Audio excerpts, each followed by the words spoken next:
Boa noite a todos e todas. Na noite de hoje, nós temos, portanto, mais um momento de estudos, dando prosseguimento ao estudo do volume 1 da obra Sabedoria do Evangelho, de Carlos Pastorino.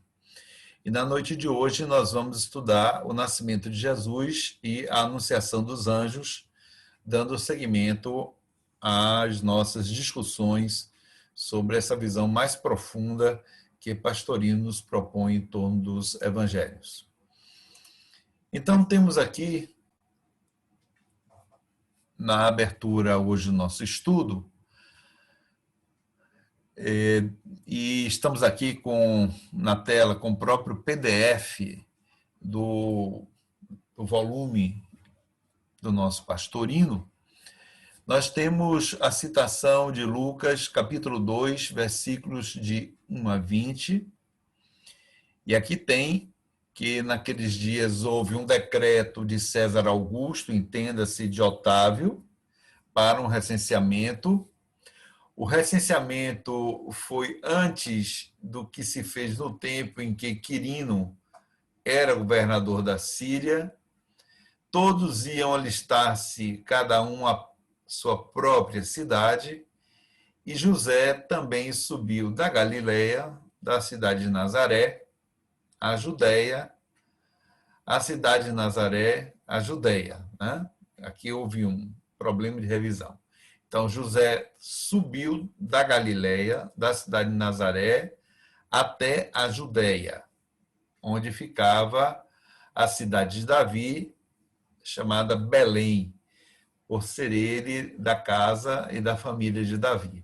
Portanto, José era um descendente de Davi, e Pastorino vai dizer mais adiante que Maria também é descendente de Davi, da família de Davi.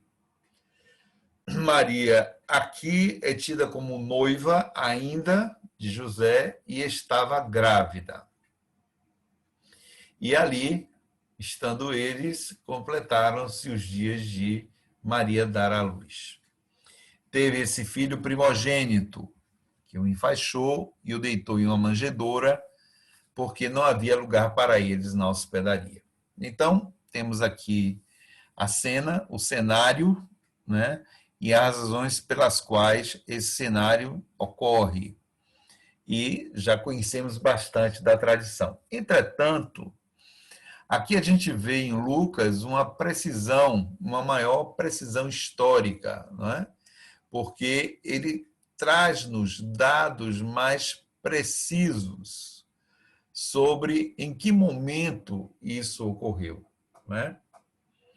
Então, houve um recenseamento que foi determinado por Otávio, César Augusto.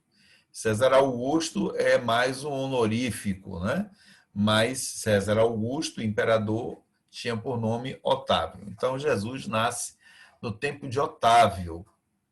Então, esse recenseamento que foi decretado por César Augusto, ou por Otávio, foi antes do que no tempo em que Quirino governou a Síria. E aí José saiu da Galileia, da cidade de Nazaré, portanto, Nazaré ficava na Galileia, e foi em direção à Judeia, onde havia a cidade de Davi, chamada Belém. Bom, nesse início de texto, como vocês podem observar aí, quem esteja acompanhando pela tela, há uma série de discussões de Pastorino sobre datas de recenseamento, quem estava reinando ou não naquele tempo na própria Judeia. Mas, aqui no segundo parágrafo, que eu estou suspendendo e mostrando para vocês, então, esse recenseamento de Otávio iniciou no Egito entre os anos 10 a 9 a.C. E ele dá uma série de referências históricas, não é? E na Síria por Quirino, 7 anos depois de Cristo, né?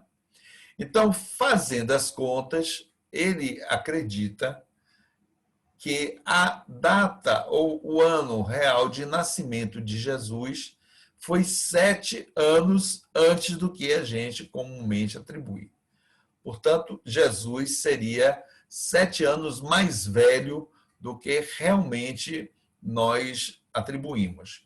Assim, se ele teria 33 anos quando começou a sua tarefa, em verdade já teria 40 anos. Não é? Se ele. Ou 37 anos, melhor dizendo. Ele começa a sua tarefa aos 30, então ele teria 37. Ele morre aos 33, portanto, ele teria 40 anos de idade. Não é? É o cálculo que Pastorino nos propõe. E aí tem uma outra discussão muito interessante que está aqui mais acima. Eu botei em highlight amarelo. Todos iam alistar-se, cada um à sua cidade. E aí, José e Maria seguiram viagem para Belém de Judá, cidade de Davi. O que Pastorino nos esclarece é que isso não era uma obrigatoriedade do direito romano, né?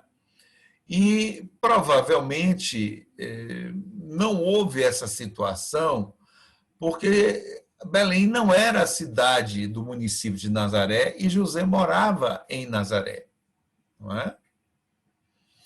Também ele foi acompanhado de Maria porque ela também era descendente de Davi. Portanto, são dois descendentes de Davi. Mas Pastorino diz, não é, que essa falta de obrigatoriedade que está no direito romano provavelmente não levou José a ir até a cidade de Belém.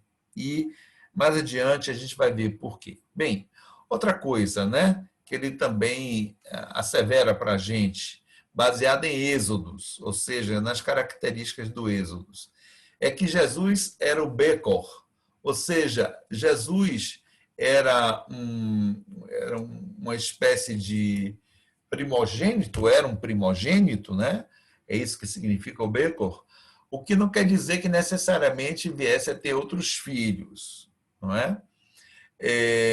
Muito embora a gente tenha a passagem em que Maria está acompanhada dos irmãos de Jesus para tomá-lo, porque pensavam que ele estava louco. Mas aqui Pastorino nos diz que, pelo fato de em Lucas haver em Jesus a condição de primogênito, não necessariamente Maria teria tido outros filhos. Vamos seguindo aqui, e aí Pastorino diz que o menino foi colocado em uma manjedoura porque não havia lugar para eles na hospedaria. E a hospedaria era uma espécie de abrigo rústico para os viajantes. Portanto, não era um lugar que a gente poderia conceber hoje como um lugar confortável, como uma hotelaria. Era apenas um abrigo para um momento de viagem, para um pernoite ou coisa que o valha. Mas aí ele vem discutir sobre o termo manjedoura, né? A manjedoura podia estar numa gruta, porque ali seria o estábulo dos animais, mas há também uma segunda concepção de manjedoura, que é um estábulo mais interno à casa, que era um quarto construído como um puxadinho, né? Como a gente diz hoje, onde nos tempos rigorosos as pessoas, os animais eram abrigados para não ficar sob o frio, sob o relento, não é? Mas em épocas de muitas demandas e necessidades, quando tudo já estava tomado, também se colocavam pessoas aí com, como ele está dizendo, com um relativo conforto, né?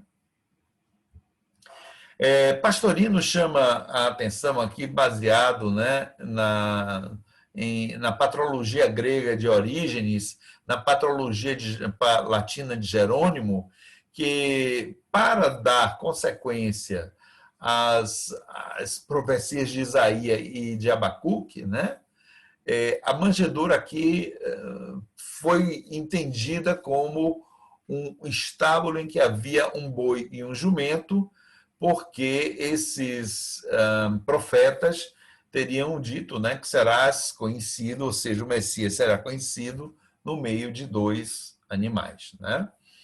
Bom, aqui é uma parte da consideração mais literal, histórica, que Pastorino faz, mas então ele vem dizer para a gente uma questão muito interessante, e eu já havia anunciado isso, né?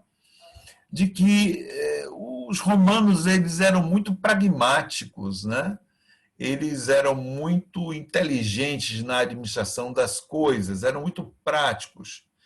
E eles não veriam sentido, tá, de fazer grandes movimentações de massa para que fosse feito o levantamento de seus cidadãos, né?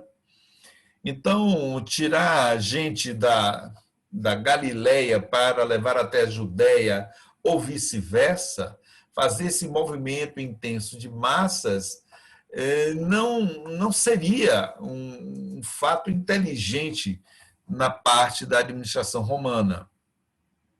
De sorte que, muito provavelmente, isto não aconteceu. Seria dar intermitência aos negócios, à vida das pessoas, causar tumulto nas cidades, causar problemas de controle de multidões nas cidades. E aí Pastorino diz que tanto a administração romana como os juristas, né, romanos, e aí ele diz, e que juristas, né? Quer dizer, de homens muito inteligentes, que eram muito hábeis na execução e na aplicação de leis, eles não determinariam o que eles chamam de um absurdo há 2000 anos atrás. Se hoje, com os transportes que temos, nós evitamos esse tipo de coisa, muito mais naquele tempo. E ele diz, José teria que viajar 3 dias a pé, abandonar afazeres, porque um dos seus ascendentes nasceram em Belém, 1000 anos atrás. E aí a pergunta, bom, por que então ele não ia a Ur, na Caldeia, onde nasceu o primeiro de todos, que foi Abraão, né? E aí ele diz, deduzimos que o fato narrado pela frase do evangelista oculta mais um símbolo altamente místico e expressivo do que faz a narrativa de um fato. Então, Pastorino apela para a razoabilidade, né, da consideração da cultura romana para dizer-nos, né, de que esse movimento que é descrito para o recenseamento ele não faria sentido dentro da forma de administrar dos romanos e conforme as suas leis, que são leis que até hoje servem ao nosso mundo ocidental, né? Todos nós sabemos que o mundo ocidental é orientado pelas leis greco-romanas e principalmente as romanas, no que tange a direito de família, direito de várias ordens, não é? Portanto, são leis bastante avançadas e sábias, mesmo há 2000 anos atrás, principalmente há 2000 anos atrás. Então, qual é a questão que Pastorino traz, né? Qual é o núcleo dessa narrativa do nascimento de Jesus? Ele acredita, portanto, que se trata de uma narrativa que se refere a um fato mais místico do que histórico. E ele diz que Belém é a casa do pão. É essa a tradução da palavra Belém, né? Mas ele diz, esse pão é um pão espiritual, que o candidato à união com Deus devia frequentar antes do encontro sublime. Então, a gente aqui tem uma passagem, né, na qual o nível interpretativo se torna mais imediato.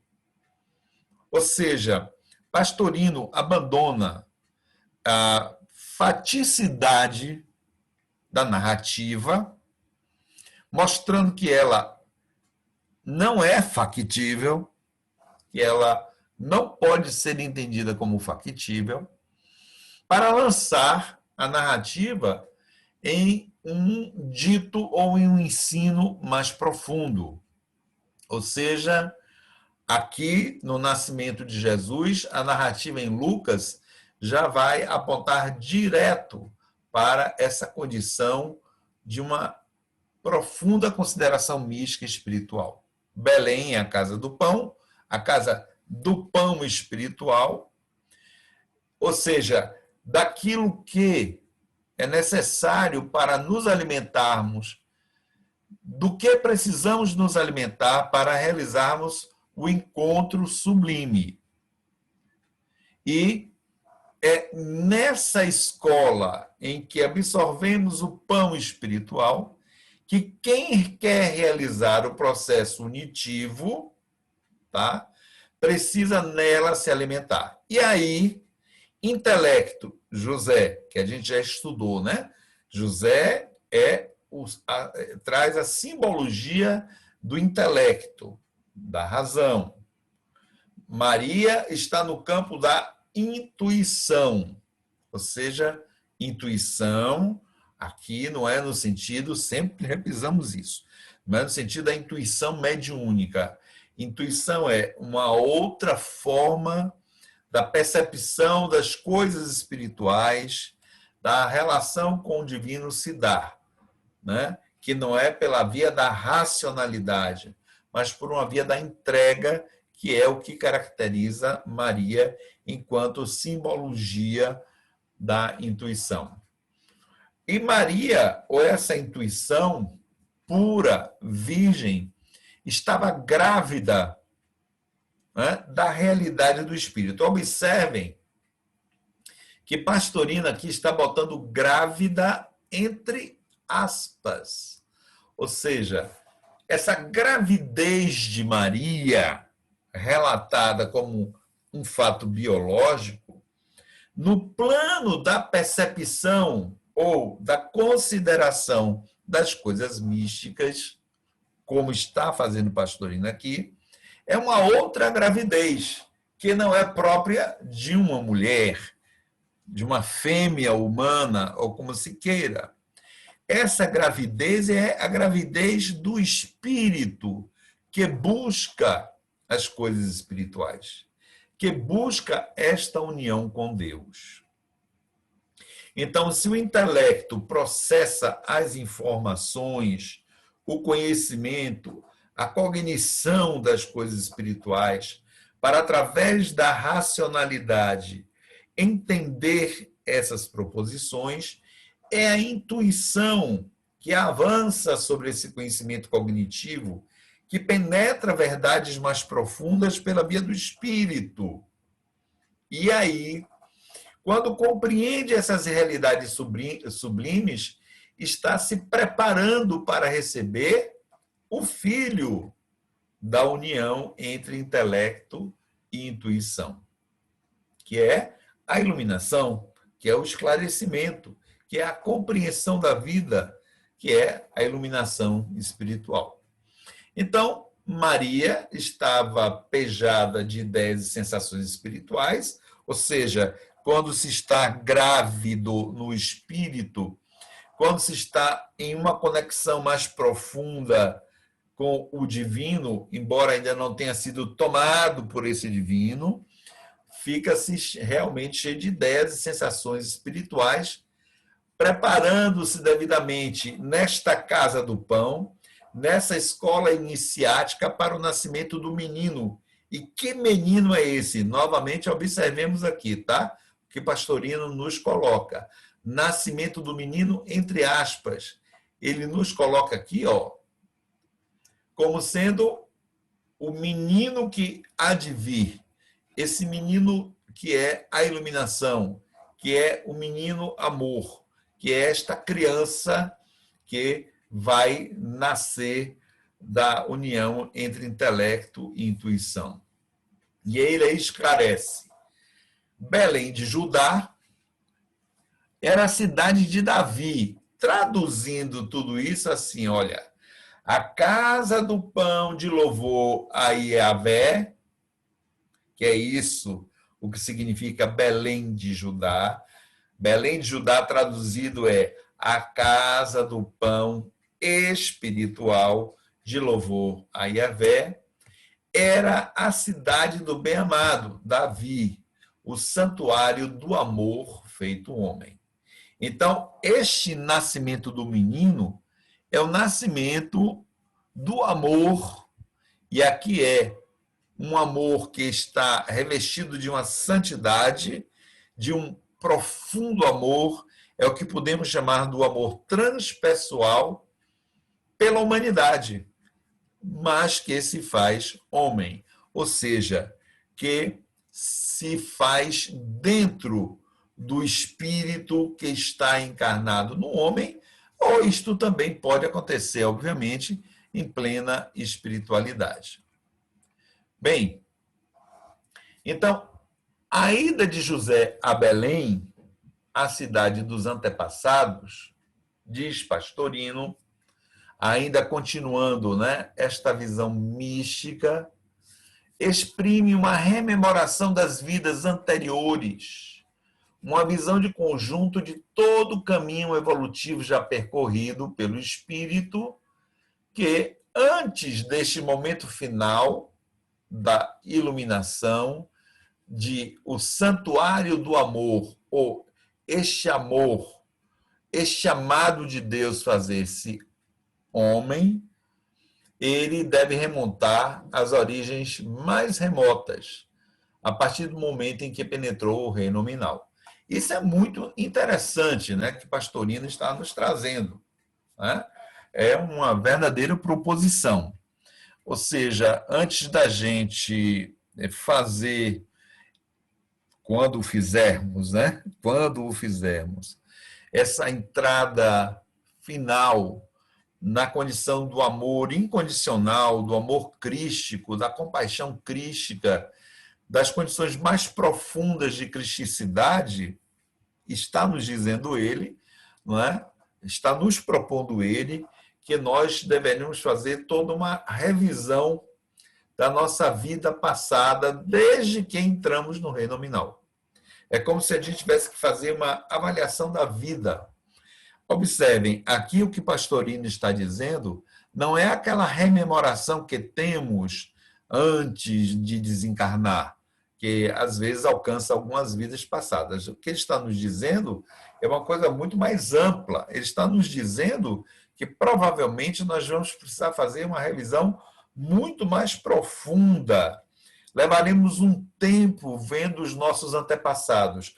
Ele vai aqui nos dizer no texto que haverá um momento em que a gente vai ter que ver os nossos antepassados, como Lucas faz a revisão dos antepassados de Jesus. Ou seja, fazer a descrição genealógica de Jesus é simbolicamente fazer um retorno às vidas passadas. Corresponderia ou corresponde a você quando entra nesse momento da união entre intelecto e intuição para produzir a iluminação no santuário do amor, ou seja, instaurar na sua mônada ou fazer da sua mônada brilhar o amor de Cristo, você se tornar um Cristo, você então revisita toda a sua história, todo o seu processo no reino nominal, desde a primeira encarnação, né? Isto é uma proposta bastante interessante, tá? Observemos, não conheço, pelo menos não estou lembrado de, em nenhuma das obras fundamentais do Espiritismo, isso ser dito, né? A gente vê que no Evangelho segundo o Espiritismo, na Gênese, no Céu e Inferno, no Evangelho, já falei, no Livro dos Espíritos, no Livro dos Médiuns, não há nenhuma referência a isto, tá? A gente aqui está num outro âmbito de proposição de conhecimento, né? Estamos aqui obtendo de Pastorino uma proposta, uma proposição do que é perlustrar o caminho da cristicidade. Vamos lá, continuando, né? Estando então José e Maria, intelecto e intuição, naquele ambiente propício, ou seja, naquela estalagem, naquele ambiente onde tem uma manjedoura, naquele lugar de despojamento, naquele lugar de solidão, eles estão a sós. Então, ali é nessa condição de despojamento, de solidão, de isolamento, né, que vai se dar o encontro com Deus dentro de nós. Daí, Emanuel, que foi o primeiro nome dado a Jesus. Emanuel, Deus conosco. Mas aí Pastorino diz, esse Deus conosco é muito mais do que um representante de Deus estando conosco, como é a condição de um Messias, de um prometido. Ele lê em um outro nível. Deus conosco é nós nos encontramos com Deus. Nós entramos no processo unitivo com Deus. E o Deus dentro de nós se manifesta. O divino dentro de nós se manifesta. Né? E aí eles estão sós, né? Olha ele aqui dizendo, notemos que eles estavam sós. Hoje não haviam encontrado nenhum lugar na estalagem. E esse detalhe, Pastorino coloca para a gente para pensarmos que realmente este instante de despojamento, esse instante em que nós fazemos uma manjedoura, ou seja, abrimos um lugar, um altar. A manjedoura aqui também pode ser entendida como um altar, uma entronização para que esta criança luz, este amor santificado que se manifesta no homem, este lugar, ele tem que estar no despojamento, na absoluta humildade, para que então esta criança nasça. É o momento em que intelecto e intuição, na experiência da compreensão das verdades espirituais, se desnuda e aí fica só. Isto não pode ser feito com mais ninguém. Este é um caminho absolutamente solitário. E mais tarde a gente vai ver o que é que Pastorino diz acerca disto, acerca do que é ser virgem, como a intuição ou Maria o é, porque prescinde e não é feito por nenhum mestre. Ninguém mais, ninguém fecunda você com isto, ninguém nos fecunda com isto. Somos nós que nos autofecundamos, né, nesta experiência para dar o nascimento ao Cristo dentro de nós. Então, intuição e intelecto, José e Maria, estavam sós ali, naquele canto da estalagem, onde havia a manjedoura. E aí Pastorino diz, olha, nenhum agrupamento humano pode ajudar a eclosão de união mística. Isto, então, vale um comentário nosso. Nenhum agrupamento humano promove a eclosão mística. A eclosão mística é, sobretudo, uma experiência muito pessoal. O que os agrupamentos podem fazer é oferecer ferramentas. Por exemplo, aqui nós estamos oferecendo essa ferramenta da sabedoria do Evangelho, que é uma ferramenta de compreensão mais profunda e mística das questões espirituais. Mas aqui, nesse estudo, ninguém vai se tornar necessariamente místico por causa do estudo. Isto terá que ser um caminho que cada qual fará. Este é um caminho que não tem testemunhas. Este é um caminho muito próprio, de anseios próprios. Como estudamos Francisco de Assis até o sábado passado, e frequentemente nos referenciamos a ele. Pai Francisco, ele faz um caminho que ele é muito próprio, e ele reconhece que ele não pode levar ninguém neste caminho. Cada qual tem que fazer o seu próprio caminho. É possível que naquele momento das buscas espirituais, da radicalização espiritual, devido ao tempo e momento das comunidades da cultura da Idade Média, Muitos fizeram essa busca mística, sem dúvida. A Idade Média, contraditoriamente, né? Porque é uma idade das trevas, é considerado o período mais trevoso da intelectualidade da cultura humana, mas dialeticamente, contraditoriamente, é uma época que tem muita mística. Houve uma proliferação de indivíduos místicos.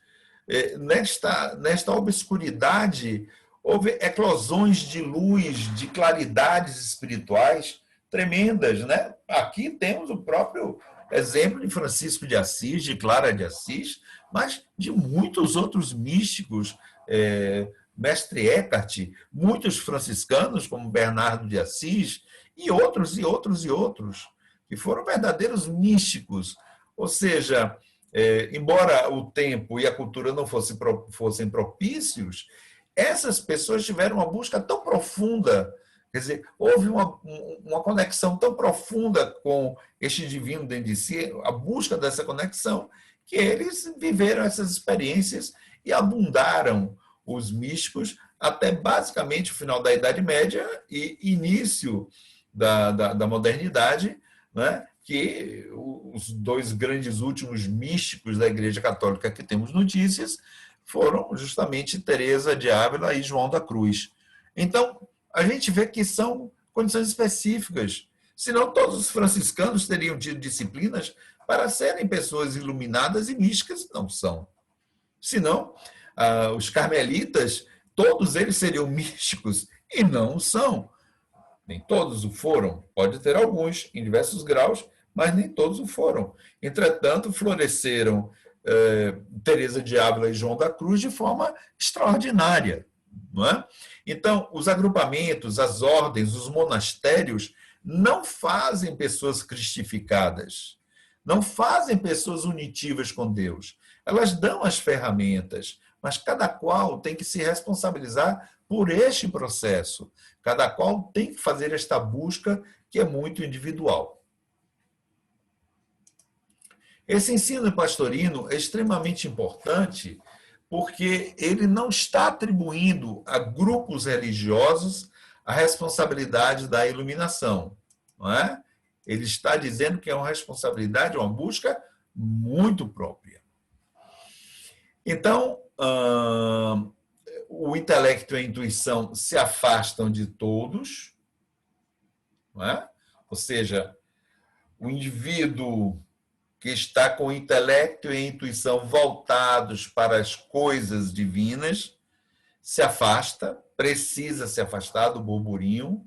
Não há como, neste momento da unitividade, fazer isto em meio a muitos, não é? Porque há uma dispersão de energia, há muitas interferências. E aí voltamos para os nossos estudos iniciais. A primeira palestra que fizemos aqui na quinta-feira de estudos, que foi os 10 estágios da iluminação espiritual. Quando no pastoreio, o pastor se afasta de todos e ele fica meditando na sua cabana, fazendo vasos, fazendo imagens de Buda na madeira, ali ele fica mergulhado profundamente, ensimesmado, contemplando a natureza para se esvaziar. É isto que corresponde a essa descrição agora de Pastorino. E aí, afastados, eles penetram no santuário do pão espiritual, penetram neste lugar da manjedoura, desse lugar privilegiado, e recolhidos num ambiente simples, um estábulo, eles podem, portanto, né, no despojamento, se preparar o intelecto e a intuição no indivíduo para receber a criança, o santuário do amor feito homem. O estábulo, portanto, é um local próprio de animais, lembra Pastorino.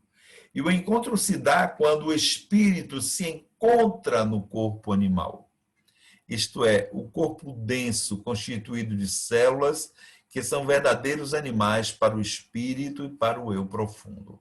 A gente, então, tem que lembrar aqui, o que já estudamos do próprio Pastorino, que precisamos pensar o nosso corpo constituído de princípios espirituais impregnados nos elementos celulares, nas nossas moléculas. Esses princípios espirituais, um dia, serão os nossos filhos espirituais. Nós que já somos o espírito que orienta a vida no corpo, dando ao corpo esta ou aquela destinação, temos nos elementos, nos princípios espirituais que fazem, que compõem o nosso corpo material, os nossos futuros filhos, e por isto nós, provavelmente, um dia, fomos princípios espirituais que animaram o corpo de Jesus que encarnou como Cristo. Ou seja, ele se tornou a nossa mente diretora, porque quando ele estava ilustrando o seu caminho no mundo hominal, como parece ser da lei divina, nós, que éramos princípios espirituais, integrávamos esse corpo e éramos orientados por este corpo, éramos orientados neste corpo por esta mente, por este ser que naquela época era um espírito encarnado. E quando ele vem como Cristo, não é?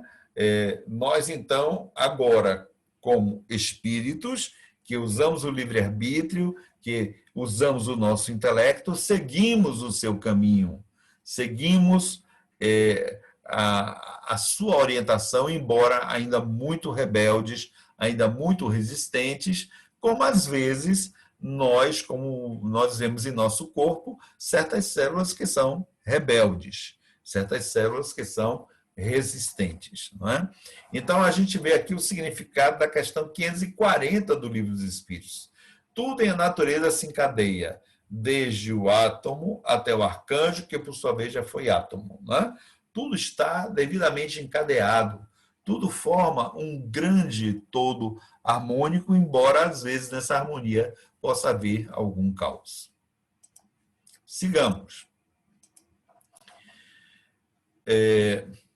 Quando nasce o menino, né, o homem novo, que o menino é um homem novo, a intuição o deita na manjedoura, ou seja, Maria o deita nessa manjedoura, coloca-o no lugar em que os animais se alimentam. E onde se alimentam de compreensão os animais homens, senão no cérebro, sede do intelecto? É o cérebro de fibras nervosas que alimenta de ideias o homem, ainda animalizado, até que ele atinja as culminâncias da mente através da intuição. Intuição, pois, deita o menino no intelecto, ou seja, Maria entrega o filho a José, e a criatura obedecer até a sua pequenez, o infinito de Deus. Né? Vamos lá. Diz Pastorino que o que de início se queria demonstrar quanto à virgindade de Maria, porque ele fala que no momento em que a união da intuição com o intelecto, que o homem novo nasce, que a criança nasce, há aí uma espécie de penetração da intuição do intelecto nas verdades espirituais, né? Então, ele retorna só para nos exemplificar com relação à questão da virgindade. Que virgindade é essa? Né?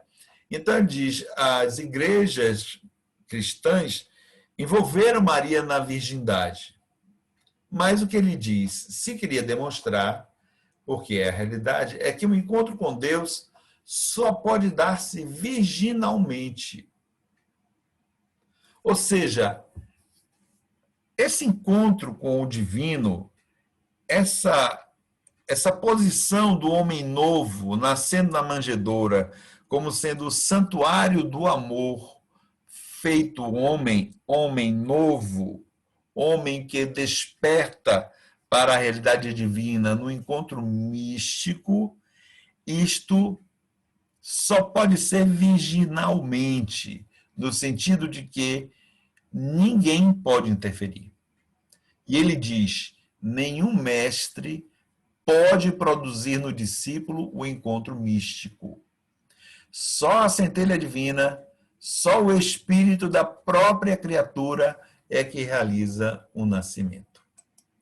Portanto, não há guru, não há mestre, não há ninguém que possa fazer esse despertamento, que possa realizar pelo discípulo esse processo. É um anseio de cada qual. Só cada um pode fazê-lo. Francisco de Assis, Bezerra de Menezes, são nossos queridos guias espirituais, cada um no grau da hierarquia. Doutor Aristides, Sheila, nenhum deles pode despertar em nós isso. Nenhum médium, nenhum expositor, nenhum guia da humanidade, nem o Dalai Lama, nem o próprio Jesus. O que eles podem fazer é despertar em nós essa vontade. E por que nem o próprio Jesus? Porque só é observarmos o que aconteceu com Paulo de Tarso. O encontro de Paulo com a luz do Cristo na entrada de Damasco é uma manifestação de Cristo para incentivar nele o processo de despertamento. Observem, eu bato nesta tecla. Paulo não era iluminado. Paulo não se iluminou naquela encarnação. É o meu ponto de vista. Certo? Paulo não se iluminou naquela encarnação. Paulo, naquela encarnação, cumpriu uma primeira etapa de despertamento. Ou seja, Paulo passou por um processo de metanoia. Então, quando Cristo aparece em luz para ele às portas de Damasco, é para despertá-lo, é para fazer cair a cegueira em que ele se encontrava. Porque, com certeza, Paulo estava na história pretendida por Jesus para a humanidade e hoje entendemos o porquê. Então, Paulo não era iluminado e não o foi durante aquela encarnação. A meu ver, ele teve uma metanoia. Ele despertou. E nesse despertar, como ele era um espírito apaixonado, realmente era um espírito impetuoso e apaixonado, embora dotado de uma poderosa racionalidade e intelectualidade, um sujeito muito inteligente, mas ele era apaixonado, ele foi tomado por essa paixão pelo Cristo e deu aquela frase, né? Não sou eu mais que vive em mim, é o Cristo que vive em mim. Mas não é porque ele ali estivesse cristificado ou se cristificou, a meu ver, longe disso, muito longe disso, porque ele tinha sido um assassino até há pouco tempo. Então, foi ele que matou Estevão, apedrejou Estevão.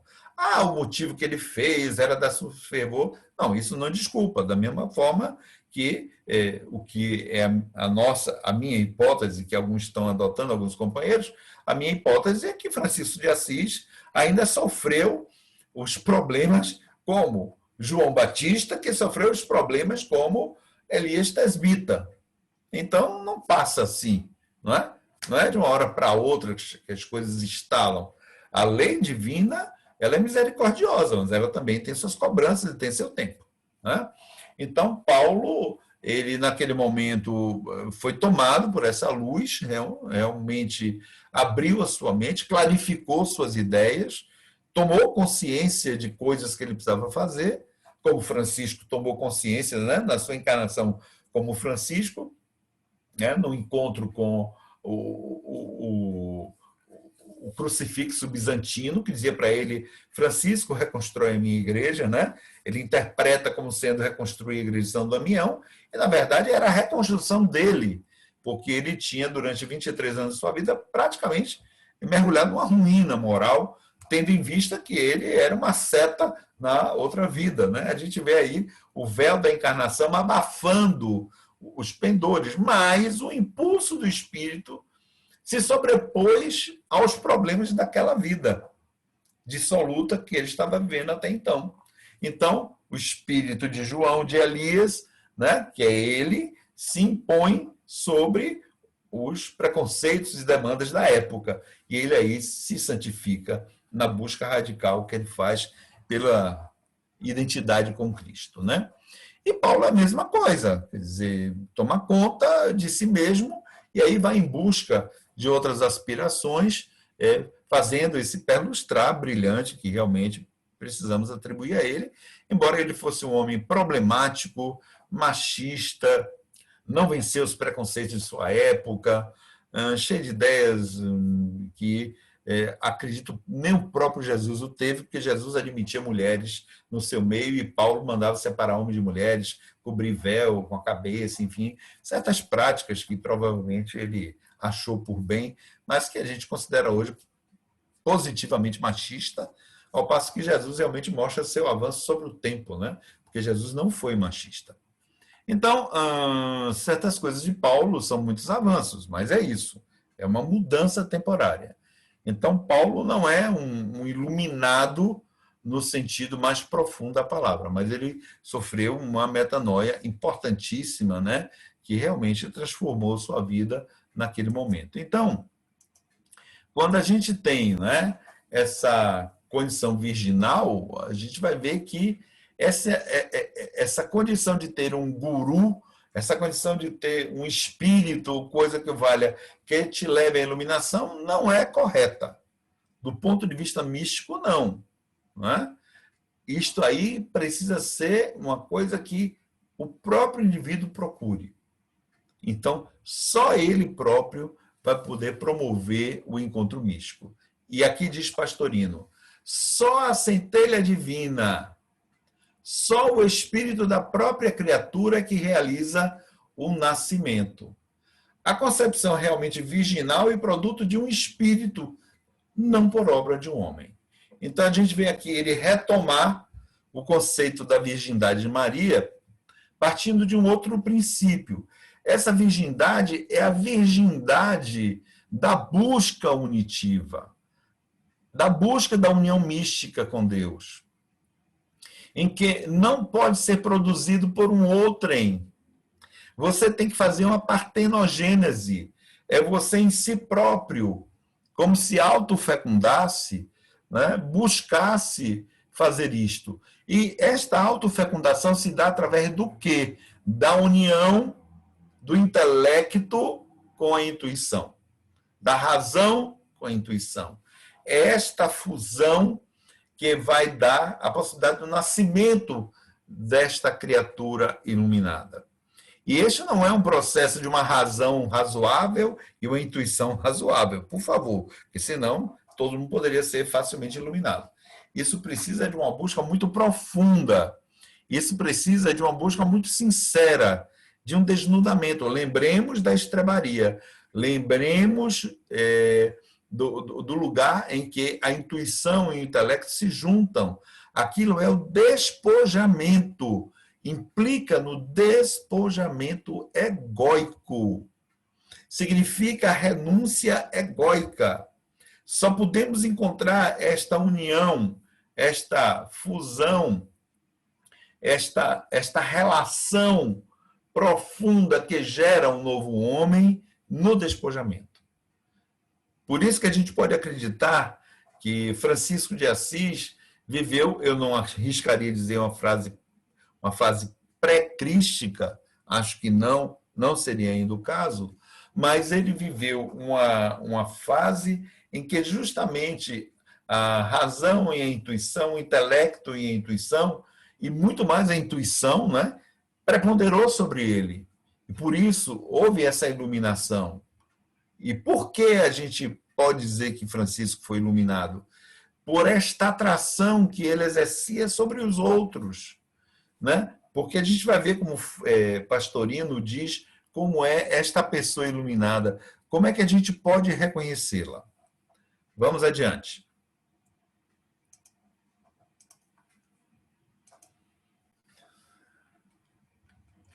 Evidentemente, fecha ele esse capítulo sobre o nascimento de Jesus.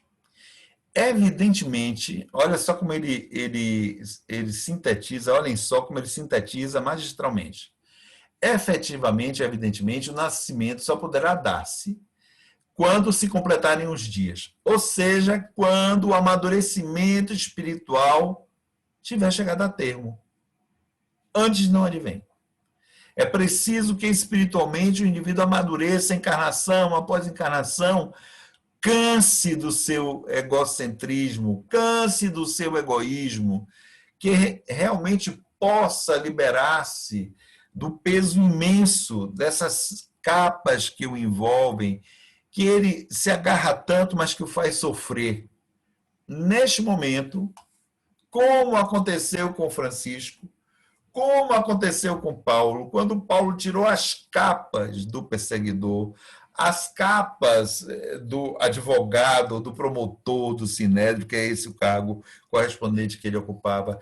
Quando Francisco jogou fora as roupas do seu pai, simbolicamente representando o desnudamento do eu, o cansaço do egoísmo e do egocentrismo, a abertura para a transpessoalidade, para a mais profunda alteridade, para a mais profunda compreensão e compaixão do outro, que é muito mais o caso de Francisco, claro, do que o de Paulo, que Paulo não manifesta essa compaixão tão grande, embora o seu serviço na construção do cristianismo, Francisco é muito mais evidente essa compaixão pelo outro, né? Essa doação pelo outro por via da pobreza, castidade e obediência, como tentamos demonstrar aqui na palestra de sábado. Então, é esse tirar a capa, é esse tirar a roupagem, é tirar este peso dos ouropés que carregamos, dos títulos, do conhecimento, dos saberes que nos envaidecem, que nos dão a soberba. Olha aí a palavra mágica colocada quando analisamos a pobreza, castidade e obediência, quando nos despojamos da soberba de nós mesmos, quando nos cansamos da nossa soberba, aí está a possibilidade do advento da união do intelecto com a intuição. Se virmos em nós qualquer traço de soberba, não está chegada a hora. Aquela música de Elis Regina, Se Eu Quiser Falar com Deus, é extraordinária. Quem analisá-la, e por isso ela é de uma beleza transcendental, quem analisá-la vai ver que ela é justamente o combate à soberba. É o ato mais profundo de despojamento.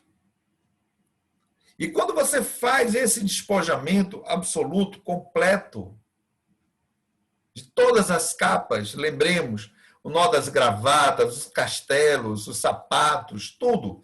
A gente tira tudo e a gente pensa que a gente vai encontrar Deus configurado como uma coisa, a gente encontrou nada. Mas esse nada não é o nada de nada.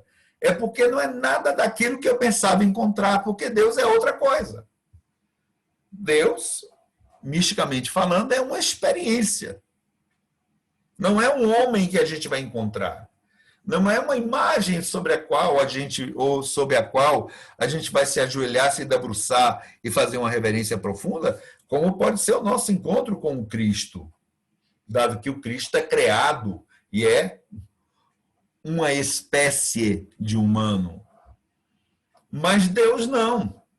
Então, se eu fizer um esforço para fazer tudo isso, pensando em encontrar um Deus com um trono ou com uma condição, com um esplendor ante o qual eu me reverencie, eu não vou encontrar nada disso.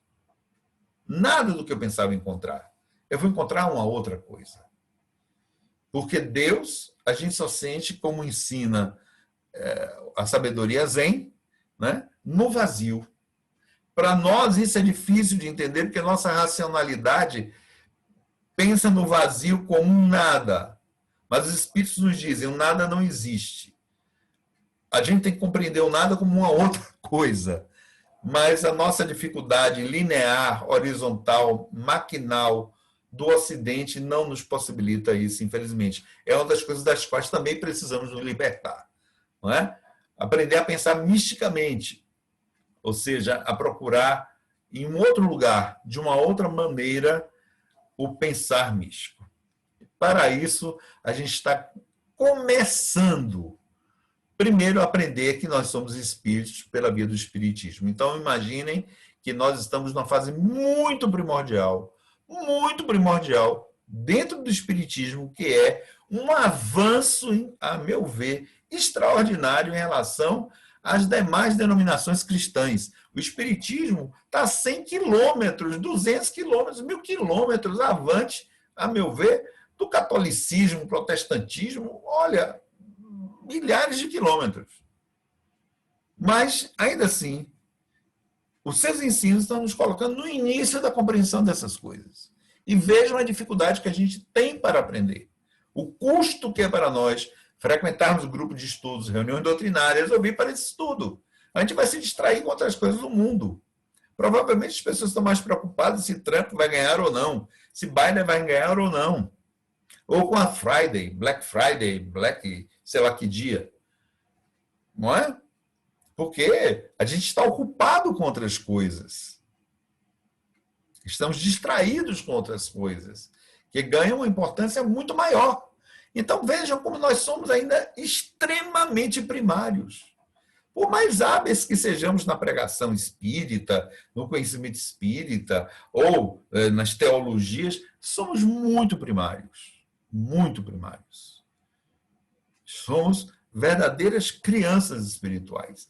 Eu diria, nem sei se crianças, somos ainda bebês, talvez nem bebês. Que tal se eu dizer que a gente ainda na fase de gestação de uma espiritualidade mais profunda? E o espiritismo nos deixa nesse estado de seres em gestação, de uma espiritualidade mais profunda, o que já é um grande avanço, se a gente entender, estudar e procurar saber o que é o espiritismo. Se não, continuaremos sendo apenas projetos de seres espirituais. Bem, vamos então agora para Anjos e Pastores. Eu vou pular a parte em que Pastorino faz suas explicações iniciais, não é? E vou aqui citar o trecho de Lucas e depois passar imediatamente para a interpretação mais profunda. Então, Lucas 2, 8 a 14. Naquela região havia pastores que estavam nos campos, guardavam rebanhos durante a vigília da noite. Né? Claro, pastores têm rebanhos, certos animais precisam de proteção, não é? De cerco, isso tudo a gente conhece. Qualquer pessoa sabe que, desde aquela época até hoje, na vida do pastoreio se faz isso. Um anjo apareceu, um anjo do Senhor, né? E aí Pastorino explica que esse anjo do Senhor é um emissário, é um espírito, portanto, né? Não é um anjo que poderia ser um homem, trata-se realmente, por ser um anjo do Senhor, esse qualificativo, um espírito, esse espírito enviado pela espiritualidade maior, apareceu-lhes e essa glória do Senhor brilhou ao redor deles e eles ficaram temerosos. E o anjo disse para não temer, porque tem uma boa notícia de alegria, que será para todo o povo. Nasceu na cidade de Davi um Salvador, que é Cristo Senhor. Olha só, o anjo diz, é Cristo Senhor. Ou seja, no nascimento, o anjo dá qualificativo, né? Ele é Cristo Senhor, ele é ungido de Deus, né? Ou ungido por Deus, porque Cristo significa ungido. E eis para vós o sinal, encontrareis uma criança envolta em faixas e deitada numa manjedoura. De repente, apareceu com o anjo uma multidão da milícia celeste, louvando a Deus e dizendo, glória a Deus nas maiores alturas e paz na terra aos homens de boa vontade.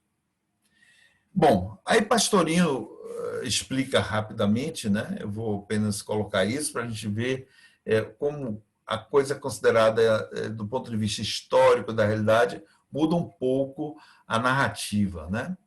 Aí, após as grandes chuvas de novembro que ocorrem na região e no rigor do inverno, no final de dezembro, não era provável que os pastores permanecessem no pastoreio à noite. já deviam ter recolhido rebanhos aos currais desde novembro. Ou seja, quando vai começar o inverno no final de dezembro, no hemisfério norte, que é onde fica a região do Oriente Próximo, onde está a região da Palestina, portanto, da Judéia, você tem em novembro chuvas e em dezembro começa frio, muito frio. Então, provavelmente o nascimento de Jesus não ocorreu em dezembro, né? Mas Roma, aí por volta de 354 depois de Cristo, não é? Aproveitando a festa de Mitra, o nascimento do Sol invicto, ou seja, o Sol no solstício do inverno, no hemisfério norte, que é festejado em 25 de dezembro, estabelece, portanto, faz um paralelo entre a festa de Mitra e a festa de Cristo. Sabemos que essa foi um sincretismo estabelecido pela Igreja Romana, como diz Raimundo, né? Acho muito interessante, a Igreja de Roma, né? Fazendo essa simbiose entre Mitra e Jesus. Mas provavelmente Jesus nasceu a partir de março ou abril, tá? Quando ainda fazia um pouco de frio, precisando, portanto, do abrigo, mas o frio já não era tanto, era um frio natural de uma noite que tem um grau de, naquela época já tinha um grau de desertificação relativamente elevado, né?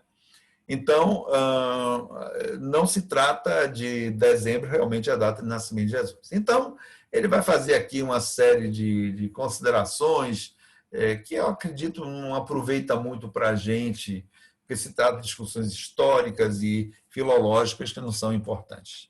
Vamos, então, ver a profundidade dessa situação dos anjos, né, do trecho referenciado por Lucas. O que é que ele diz, né?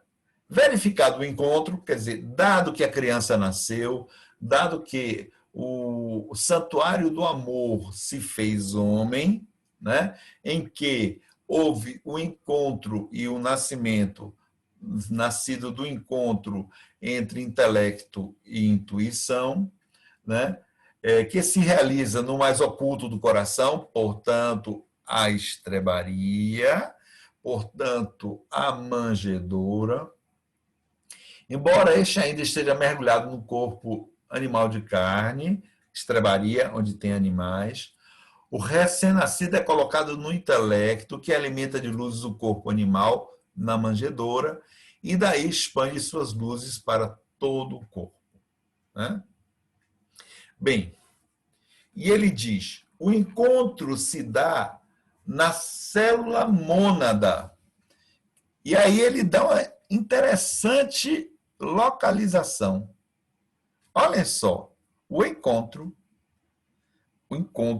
entre intelecto e intuição se dá na célula mônada que está fixa no ventrículo esquerdo do coração, exatamente no nó de Kate Flake e Riss.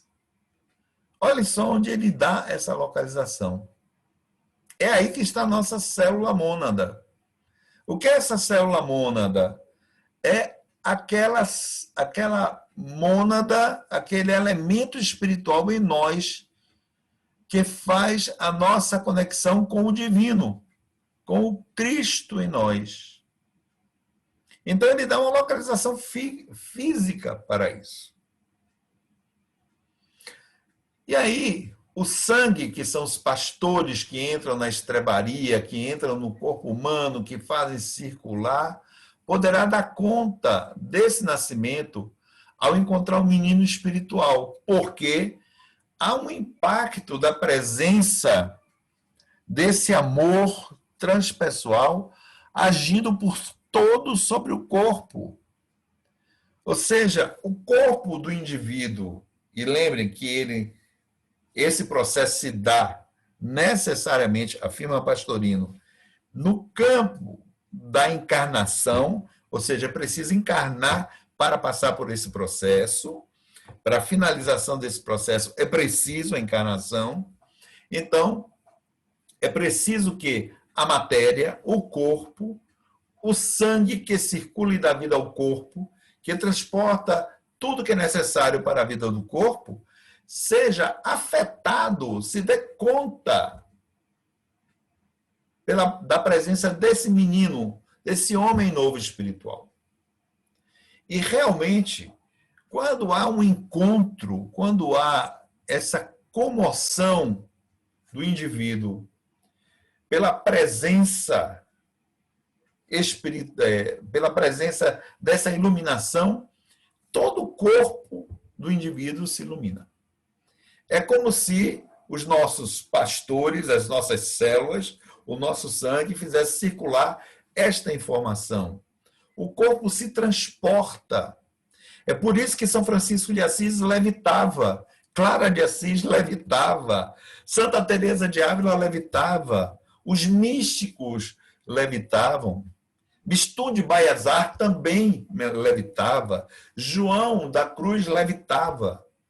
Os místicos, quando eram tocados por essa presença divina, todo o corpo levitava.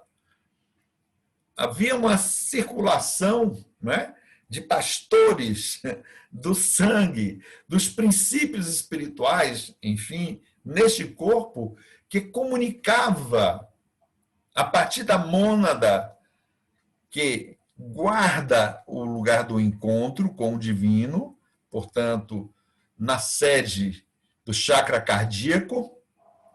Lembremos as imagens das nossas antigas casas, dos nossos pais, as famosas imagens do coração de Jesus com Cristo, com uma mão levantada e a outra ele aponta para a base do coração.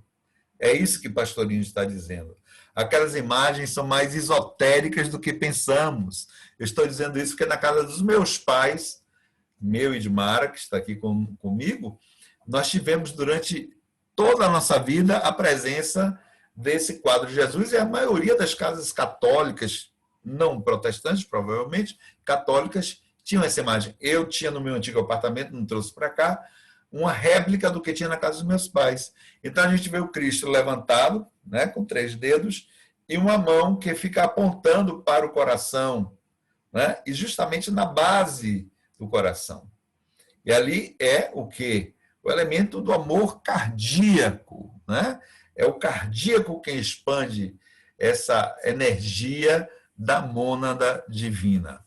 Portanto, o que é que Pastorino está nos dizendo? Certo? Que quando há esse encontro, tá? Quando o indivíduo mergulha em si mesmo, quando ele faz a meditação profunda, quando ele se envolve na busca desse espiritual mais profundo, ele entra em contato com a centelha divina.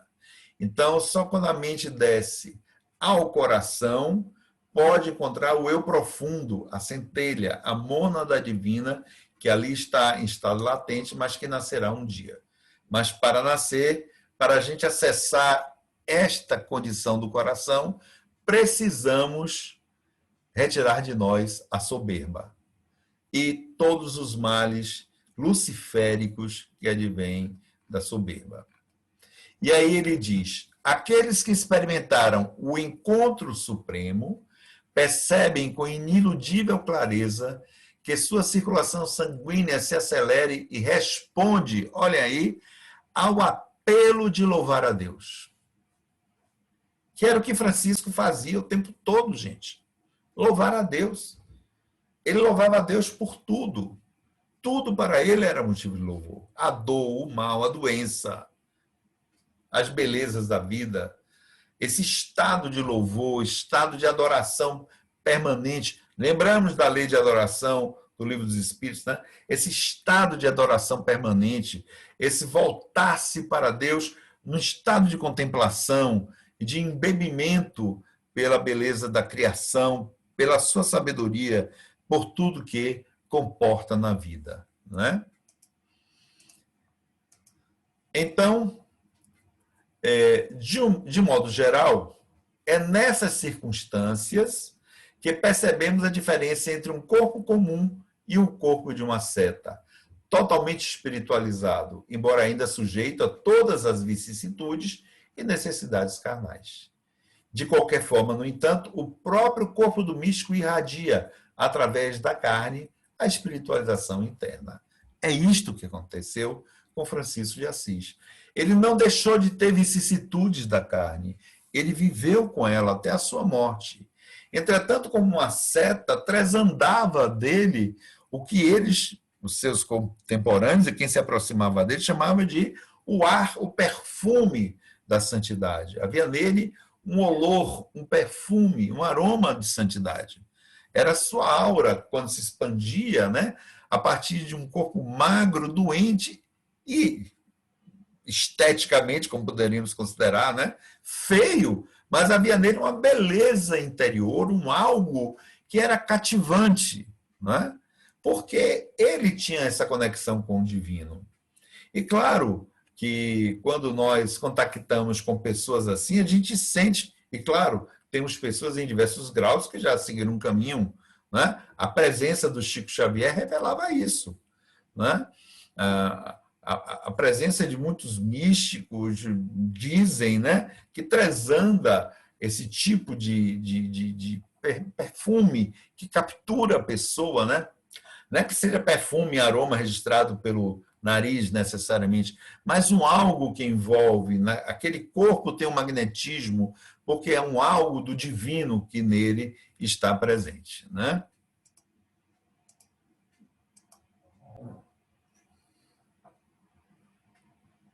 Qualquer pessoa que tenha intuição desenvolvida, mesmo que não seja no grau máximo, percebe, sente que aquela criatura teve um encontro, vive em união com Deus.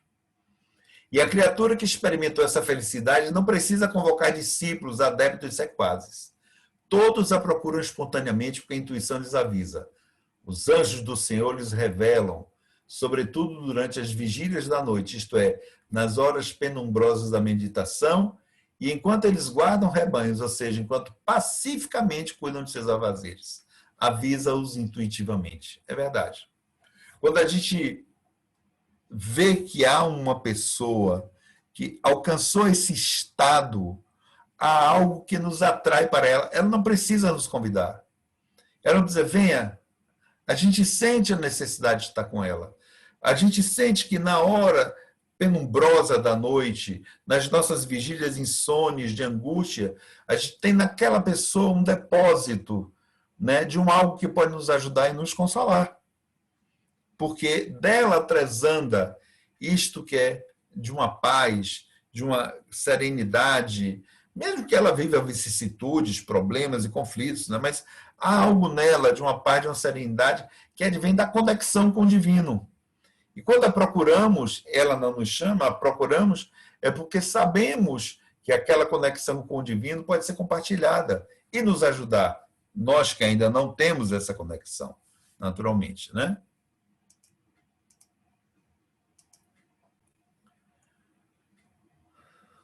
Vamos lá. Convém aqui salientar que esse nascimento corresponde simplesmente a um, olhem só, a um despertamento. O nascimento de Cristo, o nascimento de Jesus, portanto, simbológica, metafórica, profundamente, está sendo o retrato do que é um despertamento. O Cristo interno, a mônada divina, essa que ele acabou de situar até fisicamente, existe em tudo e em todos. Existe no mineral, no vegetal, no animal, no homem, mas nesses reinos em estado latente, impulsionando a evolução. Mas a criatura é cega a essa própria condição. Quando ela descobre o caminho e entra no reino de Deus, olhem só, não é no reino externo, dentro do seu coração, ou seja, dentro dos seus sentimentos espirituais, aí ele descobre essa mônada. E ela se unifica no encontro sublime. Então, nasce o Cristo interno, secretamente, não precisa declarar para ninguém. Esse é o ego transcendental, é o que procura estar iluminado, é o que procura estar santificado. Não, ninguém precisa saber. Isso é oculto aos olhos da multidão, é em secreto, só quem sabe é o próprio indivíduo, e ele não precisa dizer isso para ninguém. Ele apenas é. A gente aqui vê o quê? Exatamente a confluência com o 10º estágio da iluminação espiritual Zen. O iluminado, ele não mostra a ninguém que é iluminado. Não há nenhuma diferença aparente entre ele e os peixeiros do mercado. Essa diferença está no interior do iluminado, não no seu exterior. E ele segue contactando com todos, fazendo-se igual a todos, mas no íntimo é profundamente diferente, porque no interior ele carrega a iluminação. E com o seu sorriso largo, ele caminha junto às pessoas, trazendo em seu ser este perfume, este magnetismo da iluminação.